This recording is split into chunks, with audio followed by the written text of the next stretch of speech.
Hi, I'm Matt Turck from FirstMark. Welcome to the Mad Podcast. Today, my guest is Renen Hallak, CEO of Vast Data. Vast Data is a remarkable company that few had heard about up until a few months ago when they announced a big round at a very impressive $9 billion valuation. Vast is building the data layer for generative AI, a huge market opportunity, which puts it in direct competition with Snowflake and Databricks. We talked about data and generative AI. The world is moving from numbers to pictures and video and sound and unstructured data, and we built a platform that provides very fast access to all of this data. And also went into startup building lessons, go-to-market strategies, and how to build culture. I don't spend a lot of time on HR. We've built a culture that people like to work together, and I think that's also key to being CEO. This episode was recorded live at a recent Data Driven NYC, the in-person meetup event we run monthly in New York, in partnership with our friends at Foursquare. Please enjoy my conversation with Renen. One of the many reasons why I'm excited for the conversation is that, I think it's probably the same thing for many people in New York. Sometime last year, we all heard of a company that was based in New York that raised a big round at over $9 billion in valuation. And I think a lot of people said, who's Vast? Who are they? And then I think the more we all dug into it, the more we realized how incredible a company you have been building. For all these reasons, and including the fact that you're in New York, very, very excited to dig in and share with the group. So maybe to start at a high level, tell us about just the company, what it does, the primary mission, and then we'll get into the details. Sure. So Vast Data, we built a data platform, not surprising. We started from storage. We built a new type of storage system that allows us to store very large amounts of information and have very fast access to them. And then we added database functionality. We're adding compute functionality, basically trying to be that middle of the sandwich, taking advantage of latest and greatest in hardware underneath us, and to give applications the easiest APIs on top of us. Great. And I know you've shared some metrics publicly as part of that round, so maybe if you wanted to share them with the group here. Yeah, revenue, we've sold more than $1 billion worth of software so far in the last few years. Growth, we've been growing at about 2.5 to 3x year over year. Efficiency, we've been cash flow positive on average for 4.5, 5 years now. Sorry, VC, what is cash flow positive? Yeah, that's not a common thing, but... That's incredible, to grow at this rate inefficiently. So wonderful. So congrats on all of this. So, a little bit to the point about, you guys sort of bursting onto the scene, obviously not an overnight success, but you were in stealth for a while, right? Up until 2016 or 17, is that right? Yeah, we started in 2016. It took us about 3 Started years. in 2016, so it hasn't been that long. No, to reach 8 years. Those milestones. Yeah. By enterprise software standard. Yeah, it seems like a long time, 8 years into it, but we're just getting started. We went out of stealth in 2019, but we only exposed a small portion of the vision back then. We talked about universal storage, not about the full data platform. And then last year, like you said, second half of the year, we opened it up to the world and talked about what we're really about. The fundamental reason why things have accelerated, other than the technical part, which we'll discuss, is that you're particularly well positioned for generative AI. Is that fair? I think so. The world is moving from numbers to pictures and video and sound and unstructured data more broadly, genomes, natural language. And we've built a platform that grows into exabyte scale. The world is moving from CPUs analyzing data to GPUs that are a lot hungrier for information. And we built a platform that provides very fast access to all of this data.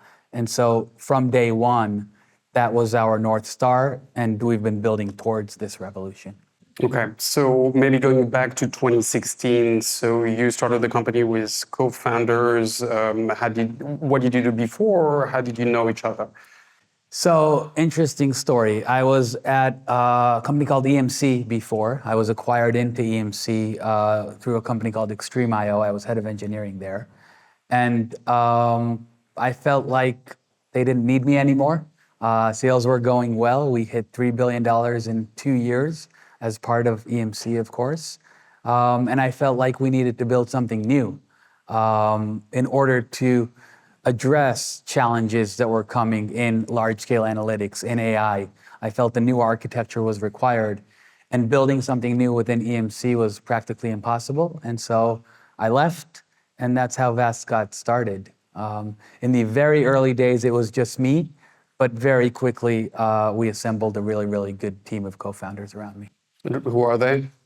A bunch of very good architects and developers, Alon, Asaf, Avi, as you can tell, Israeli names. I was back in Israel at the time. And then a really good R&D manager, Shachar, who kicked me out of Israel and said, go sell this so that people can actually use it. And that's why I moved here to New York. And Jeff Denworth was our first go-to-market guy. He was a one-man go-to-market army in those early days. And for all my attempt at like rah-rah New York, so your sort of all the product and tech is in Israel, and the go-to-market is in New York. Is that okay? That's exactly right. And you have what, 700 employees, something like that? 750. 750, okay. And what's the breakdown between New York and? So R&D is more than half the company, and even within the go-to-market teams, I would say more than half the people are sales engineers and technical people. It's a very engineering-heavy company. But yeah, R&D is mainly out of Israel, and everything else is here in the US. Okay. And so when you left in 2016, what was the fundamental insight? For Vast? Yeah, what did you, because, and maybe we can get into this at the same time, you know, there's a number of other companies that are hoping to be the software data layer for generative AI, like there's the Databricks of the world, there's the Snowflakes of the world, plus, you know, the hyperscalers. So, you know, and that was very much already the case in 2016. So what was the fundamental insight that led you to think, well, actually we can do better? It's a few things. The first one is that it was very clear back then that old ideas, old algorithms are starting to have value. And again, 8 years ago, it was finding cats on YouTube videos.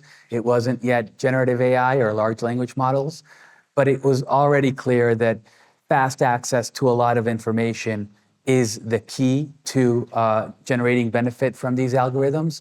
And we wanted to enable that. We wanted to enable that for everyone else. Obviously, Google knows how to build it for themselves.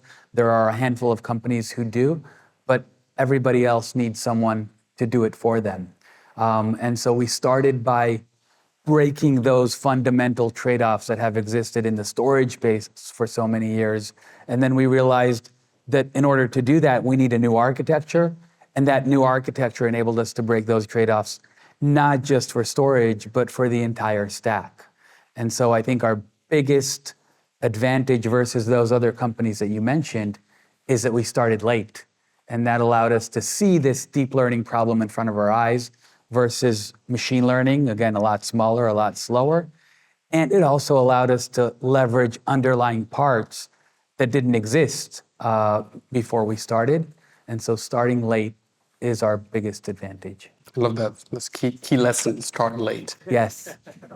But it's, you know, like all the cliches in the startup world, but it's amazing how often that is true. You know, the Facebook not being the first social network or Google not being the first search engine. I think Peter Thiel says in chess, first mover gets a third of a pawn advantage or a quarter of a pawn. Last mover wins the game. We want to be last mover. Very cool. All right, so let's dig into the product itself. And I was trying to find in my notes before they all fell.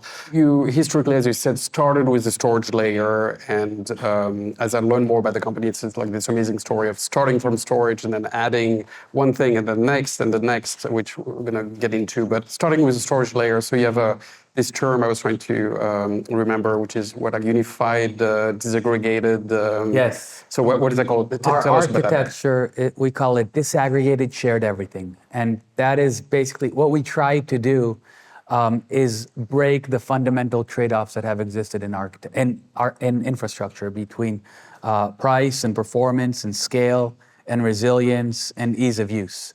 And we thought if we can build one system that's faster than the fastest was before and cheaper than the cheapest was before and way more scalable, way more resilient, and that it manages itself, then that's a solved problem. You don't need to think about that piece anymore, and you can focus on your application. And so in order to do that, we had to come up with this architecture. Yeah, so let's unpack this a little bit, and I'm going to go on a limb because I'm not a storage expert, but the little bit I know, like the problem is that you have different tiers, right? And you put like historically before you guys, so you put the new thing in the first tier and the old stuff in the second tier, but the problem is to process it is hard. Is that so that's the historical thing, and you guys completely broke that? We tried to, yes, collapse that pyramid because historically, it was relatively easy to say, this is 2 days old, I need fast access to it. Now I'm moving it down to a mid-range system, it's 2 weeks old. Now it's 2 months old, I'm never gonna touch it again. I can put it in an archive. But AI doesn't conform to that model. You need fast access to everything in order to build an AI model. And once you have it, you want to infer on everything to generate value out of it. And it turns into this loop of random reads all over and over and over again. And so you want a new system that enables these new workloads. And very practically, that matters because if you're a machine learning engineer and you're trying to build something, if you have to just run your system in old data and it takes forever to come back, you basically give up. Yes, we don't want a machine learning engineer to think about infrastructure. The 3 words that we get back most often from customers and that we love to hear are, it just works. And infrastructure is like plumbing. If you don't notice it, it means it's doing a good job. And you need to focus on where you bring value and let us worry about everything underneath. Okay, so maybe to double click for the more technical people in the audience. So like, how does that work? How were you able to sort of do this no compromise kind of approach? Sure. So every scale out system that I am aware of before VAST is based, loosely speaking, on a concept called shared nothing, sharding. You have a lot of nodes in a cluster, and each one of them has direct access to a bit of the namespace, and each one of them has responsibility for a piece of the pie, for a piece of that namespace. And we realized that architecture is reaching the end of its rope. It starts to see diminishing returns in performance as you scale beyond a certain limit. Resilience is very problematic. If a node fails, you need to recover that node's responsibility, and it can take a week. And during that time, you can't have another failure. And so that limits the scale of it.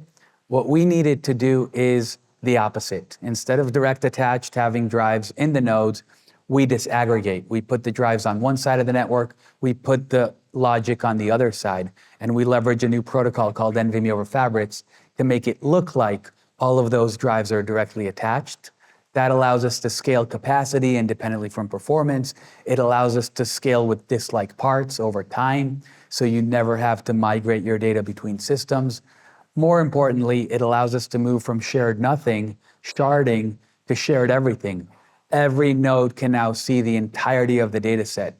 Data on low-cost flash, metadata on storage class memory, all on the other side of the network, such that they become stateless and they don't need to talk to each other anymore. And so now you have the most resilient, the most performant, the most scalable architecture. And then we added a lot of algorithms and metadata structures on top to solve the cost equation and to make it efficient. Okay, so that's the storage layer. Have we covered all the things for storage? Yeah, it turns out that this architecture is really good for storage, but once we solved the storage problem, our customers asked us for more. They said, couldn't you use this same architecture and break the fundamental trade-offs that exist at the database layer and at the compute layer? And can you build one platform that vertically integrates all of the software infrastructure that is required for these new AI workloads? So that's how you went from data store, which is a storage layer, to database. That's right. And the data engine is the latest member of the family? That's exactly right. Data store is unstructured data, it's files, it's objects, very, very large, without a real understanding of what's in there. And then there's metadata. Every file, every object has metadata about the file itself. It has metadata that's contextual that comes with it. Let's say it's a genome. Who does this genome belong to? Which sequencer sequenced it? At what time? What are the characteristics of that person? And then you run that genome file through an inference function, you understand more about it, which genes are in there, which mutations. All of that metadata was just sitting there, and people want it right next to the raw information on one hand, but they want the ability to query it on the other hand. And that led to this idea of a mashup between an unstructured data store and a structured database, enabling smart and insightful questions of the underlying raw information vicariously through this metadata layer. So the database is to query the metadata, is that what you're saying? Okay. That's how it started. And But then it expanded into... Yeah, everything in VAST is multi-protocol. And so, for example, you can write a file and then read an object. Everything is the same underneath the covers. And so the database is the same. You can write a Parquet object and then query it using SQL natively off of our platform without needing any higher layers on top. And so now people are using it not just to analyze their metadata, but also as a data warehouse. And in the same way that we broke those fundamental trade-offs, it grows to extremely large scale without compromising on performance, without compromising on consistency and ACID requirements. And so we find that in the database space, there are more trade-offs to be broken. Row-based databases and column-based databases, that all stems from storage. It stems from hard drives needing to be sequential. If we can give different views into the same information, then you don't need that complexity. You can consolidate very similar to what we did in consolidating those tiers. All right, so data store, database, and data engine, that's the compute part? Yes, that's where we bring it to life. And so both the store and the database are static in nature. You write to them, you read from them, you query from them. Our customers didn't like that. They don't like the fact that their application is written in that way. In fact, they want it to be, I'm going to put a plug for you now, data driven. They want everything to be based on the information as it flows in. That genome file came into the system, it should trigger that inference function that runs on it. It should trigger an incremental training job that runs on it. That should run on a low-end GPU. This one should run on a high-end GPU. If we can build that language of triggers and functions where you can then understand more and more about your information and put that in the database, and that triggers more functions, and you have this recursive machine that's all data-driven, then we have the full stack, and that allows us to do things that couldn't be done before. And it's declarative, like I tell the compute engine where it needs to go based on certain characteristics of the data, or does it infer from the data where it should go? It's, okay, so the triggers are based on actions that happen. So you can have on new file, and then you can have a filter on that. It's not every file, but only files of type genome, and only that belong to people above the age of 50. And then you call that function if that happens. Or as things get updated, you call another function. The functions themselves can be whatever you'd like. And of course, once we understand things about them, like the length or the urgency, then we can schedule them in a much more efficient manner. The fourth piece of the platform, in addition to the data store, database, and data engine, is what we call the data space. And that allows us to go across geographies. And so now you can run a VAST instance in public cloud, AWS Region East, or in CoreWeave, or on-prem, or at the edge. And we stitch all of those instances together into one global namespace. And that allows us to schedule close to where the data is. It allows us to move functions rather than moving data across country lines. In some cases, it's not allowed to move data out of Germany, but you can run a federated training job that's global. And so that, again, gives us an ability to do things that couldn't be done before. For example, break the speed of light. Data has gravity. Compute is a lot more lightweight. So hold on, you're breaking the speed of light? Well, you don't need to move all of invest? that. Not anymore. You don't need to move all of that information across oceans in order to bring it to one central location. Everything is distributed and everything stays distributed in that sense.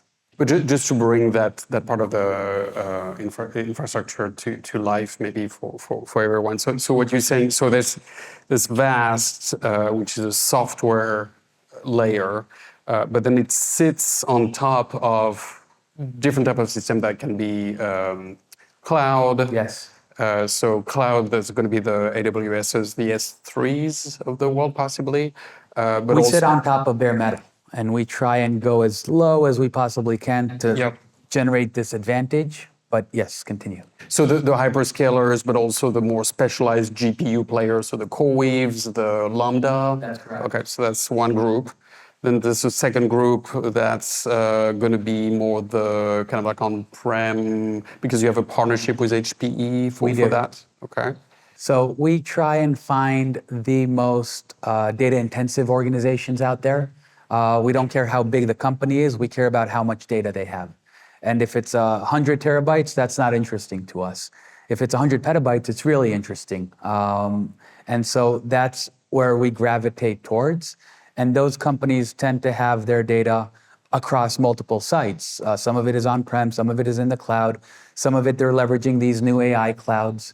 And so wherever their data is, wherever it leads us, that's where we go. And we're agnostic to the underlying platform. And then this edge? Yeah, so most of the data that we're talking about is natural information. It went through some type of analog to digital converter, whether it's a video camera or a genome sequencer or a microphone. And so we want to be as close to the origin of the data as we possibly can. Once you have a vast instance at the edge, you can write wherever the data originated, and then you can analyze wherever you have compute resources to do so. And we take care of data movements and scheduling and all of that stuff. Okay, great. All right. So the software layer, there's like the kind of infra storage layer, edge, on-prem, cloud, and then what's above it. So how can you query the data? Do you integrate with like the query engines and all the things? How does that work? We do. We try to build our own as much as possible in the data path. And so we found that in order to leverage this architecture, we can't just bolt on a stack on top of us because it will dilute the value. And so everything is our own, or almost everything is our own. We don't use open source nearly as much as other companies do. And again, from the very low level of managing SSDs and running on CPUs and DPUs and GPUs, all the way up to the protocol layers, we write ourselves. Maybe a product management question almost. How did you decide to move from the storage layer to the database, for example? How did you decide to not keep building storage, and then allocate some resources to a new product? Yes, so we never actually set out to be the next storage company. As you say, it was a way to be under the radar because VCs don't want to invest in that. Now that everybody understands what we're really about, then everybody wants to invest, but we don't need the money anymore. So that's an interesting conundrum. Well, you should have said you were breaking the speed of light at the very beginning. And then you wouldn't have believed me. So yeah, product management is interesting. You'll find we're 750 people. We have 2 product managers in the company. We lean on our customers to help us define the product. And we love to collaborate with our customers and to build with them and to build for them and to innovate on their behalf. And so every good idea that we've had came from a customer or from a potential customer before we started selling. And so once they started telling us, it just works, we don't need you to add any more features to the storage layer, we started to ask them, well, what else do you need? And they came up with, of course, their pain points and their challenges, and that's how we build. We always try to have at least 10 to 20% of R&D on advanced development on future projects, have 10 to 20% of R&D interfacing with the field, fixing problems and adding small features that are required, And then the bulk of the team is, of course, building the main feature set. What has been hardest to build so far? It's all been hard. I believe in sales is the hardest thing because it's not in your control. You need somebody else to say, yes, I want this, I want to pay for this. And so I believe in shifting as much as we can hard things to R&D to build the best possible product that we can, and then making our sales team's lives a little bit easier. We don't look to the sides. We always look to optimal and how far from optimal can we be. And that tends to have challenges. When we built our architecture, we didn't compromise. We wanted to break those fundamental trade-offs. That was difficult. It took us about a year and a half before we really started writing code in earnest because we went through those design phases. When we realized that we needed a new type of data reduction algorithm, a new type of data protection algorithm, those were not easy. And when I gave the team some pointers to, we need to do it that way, they very quickly came back and said, you don't understand what you're talking about, that won't work. And of course, they solved those hard problems rather than us shying away from the hard problems. But at the end of the day, that's why it's 10 times better, 100 times better. And that's why our customers keep buying more and more of it. And you mentioned you don't use open source, but equally you haven't open sourced anything, right? Or have you? We open source things on the periphery. If there's a plugin, if there's an interface, if there's a way to connect to other solutions, that piece we will open source. But the core of the platform is proprietary. Still in the sort of product rabbit hole roadmap, anything you can share about what you're building and releasing next? Yeah, so we're just getting started on a lot of these things. The database just came out early last year. We're still in the early innings. The data engine is actually only coming out later this year. The data space is just at the very beginning of it. And so I think building out and filling out this vision over the next 3 to 4 years is what we're working on. And then we'll expand beyond. So in the same way that 2019, when we started selling, we exposed universal storage, and then it took us a few years to get to it. Now we're doing the same with this data platform. Eventually, I think what is really required is an operating system. Every technological revolution that we've had, whether it's a personal computing revolution or the internet or mobile, it wasn't the hardware, it wasn't the chips that made it widespread. It was an operating system that made it easy for everybody to use. And I think today, in many cases, you still need a PhD in computer science to operate a large AI cluster.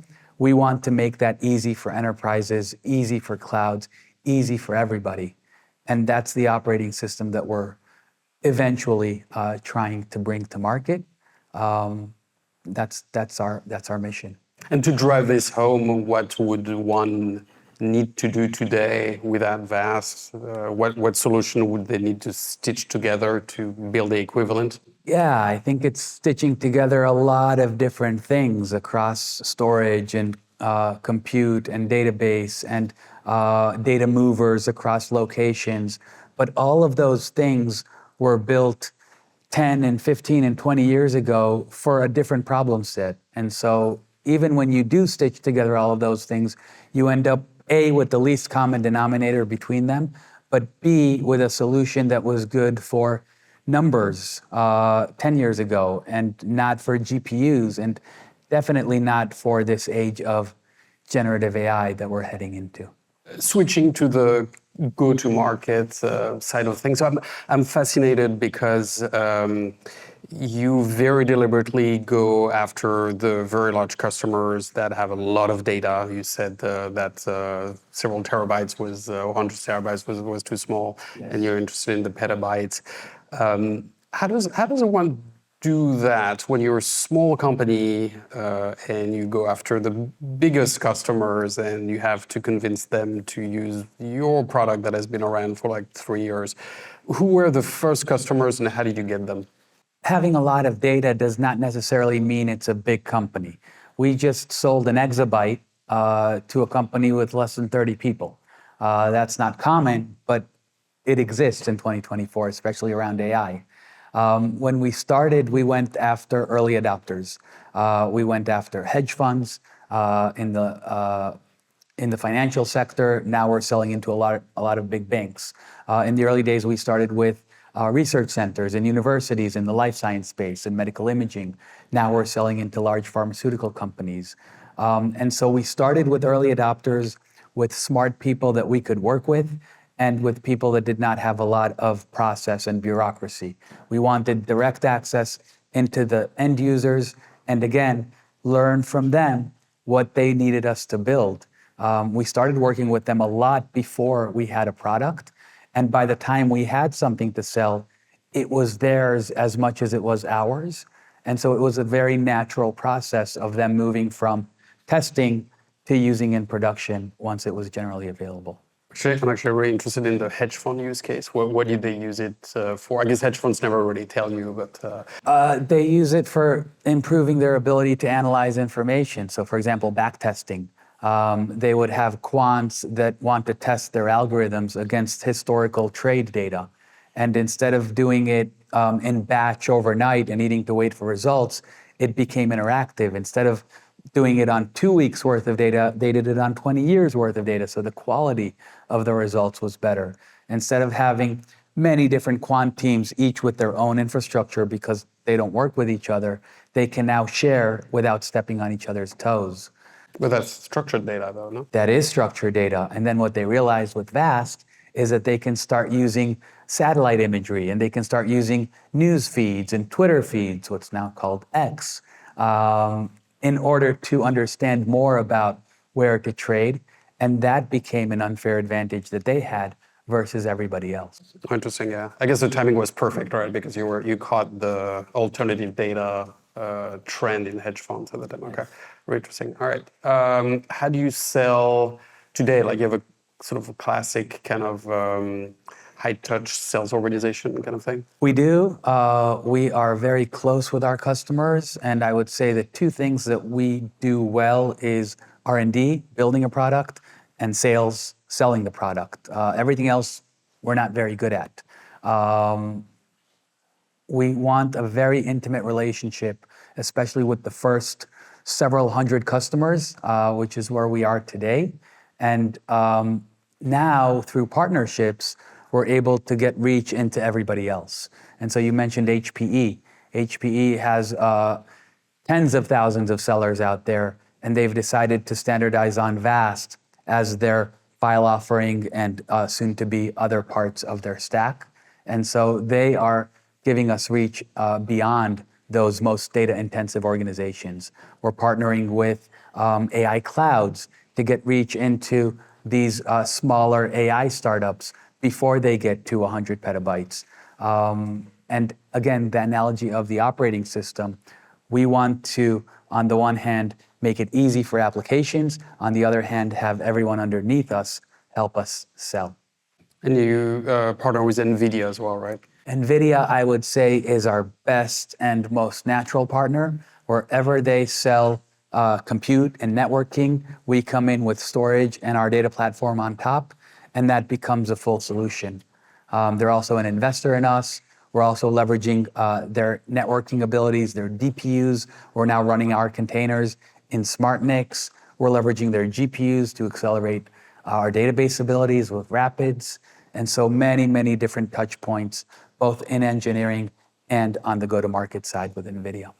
And maybe at a more personal level, you mentioned that you were VP of R&D, I believe, at your prior company. How did you first come to do all of this, and then over time transition from being a very technical founder to being a CEO, where, like, I'm sure you spend a lot of time on HR and sales and non-technical things? I spend a lot of time on sales. I love to be in front of customers. That's where I learn the most.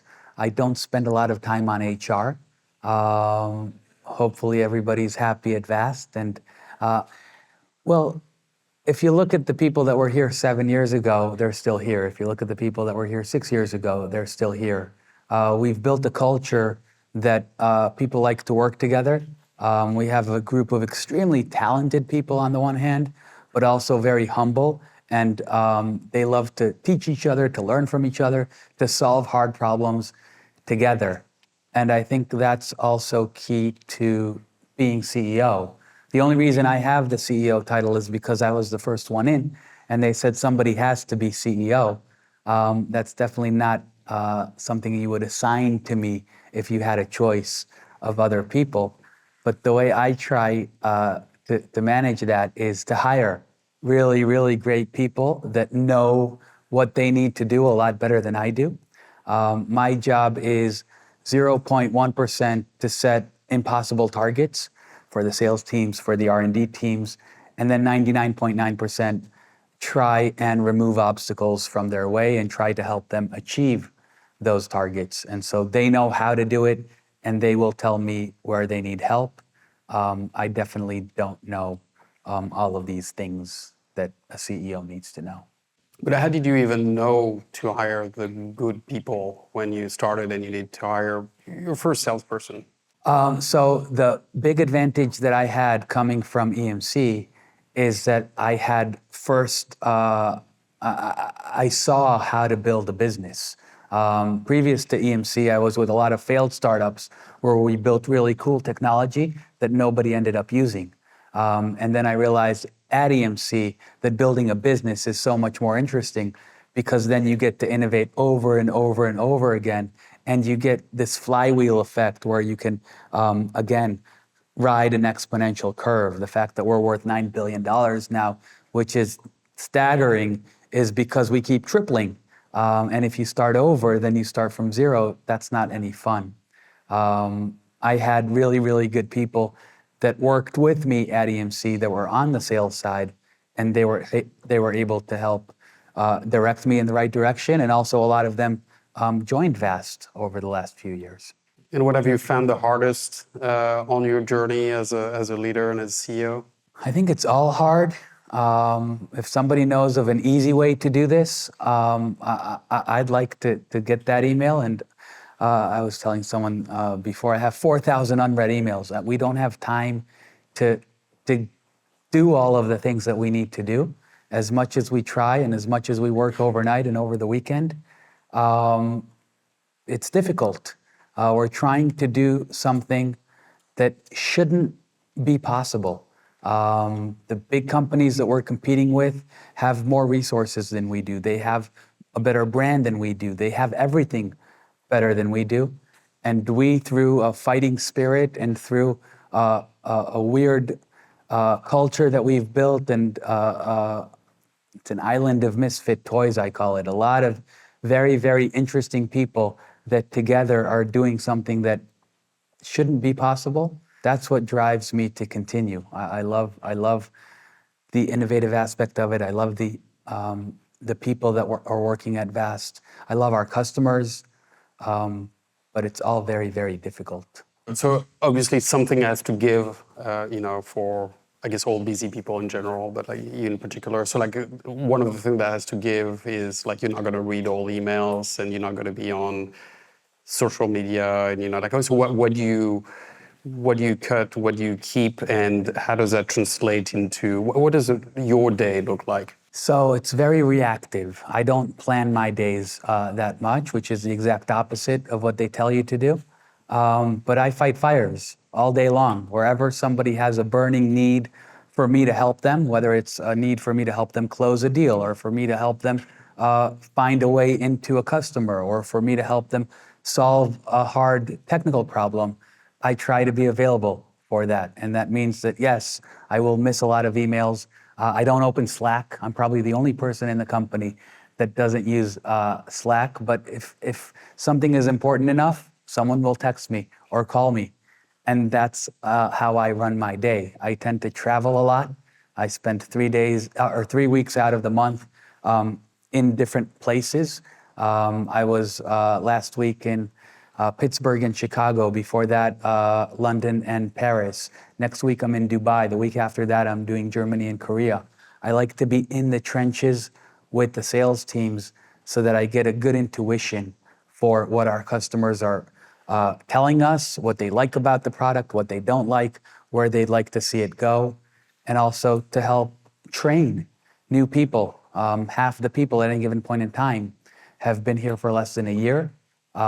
We need that direct touch in order to make sure everybody knows what they're doing, but more than that, to make sure that the culture is the one that we like and the one that we've worked so hard to build. Any lessons learned in that kind of like bi-continental culture where you have, a strong group in Israel, presumably, Yes. and then a strong group here? Like, how do you make it all gel together culturally? That's a really good question, and there are differences. For example, here, people work from home mainly. In Israel, everybody's in the same office together. They won't have it any other way. In Israel, the culture is one of finding shortcuts and doing stuff very quickly, sometimes quick and dirty. No, you don't think about tomorrow as much because who knows where we're going to be tomorrow when you're in the Middle East. Here, you build for 100 years. You see these buildings that were built 100 years ago and 150 years ago. And it's I think the art of building a company is to knowing how much to draw from each of those extremes, and when do we need to build for the long term, and when are we just experimenting and we need to move fast, and it's okay if things break along the way. I think that juxtaposition of cultures is the vast culture. And it's very, very important to articulate it. In the early days, everyone's in the same room. You don't need to talk about these things. They just happen. As you grow at this pace, you have to explicitly tell people that you can leave a meeting in the middle and that you shouldn't waste time on internal crap and that titles don't matter within the company and that we don't have a hierarchy. We have a customer at the top and everybody else that's serving that customer. Those are things that people, especially coming from larger organizations, aren't used to, and they need to be taught. What is something you've learned, spending so much of your time in sales? I see you talk very technically competent about, what you're building, but it sounds like you spend almost all of your time doing sales. So I'm just curious, from when you started your company to where you are now, what are some of the most surprising things you've learned about sales and also building a sales team that's sort of unique in this way? Yeah, on building a sales team, I learned that salespeople come in all shapes, forms, sizes. Coming from Israel, I came with the preconceived notion that the sales team was quarterback with the rings, very charismatic, knows sports, knows how to entertain customers. There are those, and they do that very well. But then you have the introverts, and you have the people that are really good at relationships, and you have the people that are extremely good technically and are good at sales. And so building a sales team, I would say, if you saw the movie Moneyball, they don't all need to look in that same way. Especially as you build a team, it's important that they complement each other and that they help each other. Many organizations have internal competition between salespeople, which is okay up to a point, but it's really important for them to feel like they're one team and they're helping each other.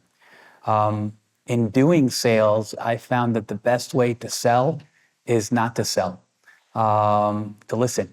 I find that the more we let our customers talk to us, tell us about their environment, their pain points, their challenges, the more we can build for what they actually need rather than try to sell them what we've already built. And I think the biggest, again, coming from Israel, the biggest reason that companies, startups fail is because you built something that looks really cool and you think it's awesome, but nobody really needs. And so when we started Vast, the first few months, I was in front of potential customers asking a lot of questions. And the first ideas that we had, they shot down. They said, we would never pay for that. And we had to go through many iterations until we came to a formula where they all said, yes, if you build that, we will buy it. And then, of course, going back to the architects and developers, the reaction was, of course, they'll buy that. That's impossible to build. But that goes back to you want the hard stuff in the home court rather than when you're away, because it's more in our control. Renen, thank you so much. Hi, it's Matt Turck again. Thanks for listening to this episode of the Mad Podcast. If you enjoyed it, we'd be very grateful if you would consider subscribing if you haven't already, or leaving a positive review or comment on whichever platform you're watching this or listening to this episode from. This really helps us build the podcast and get great guests. Thanks, and see you at the next episode.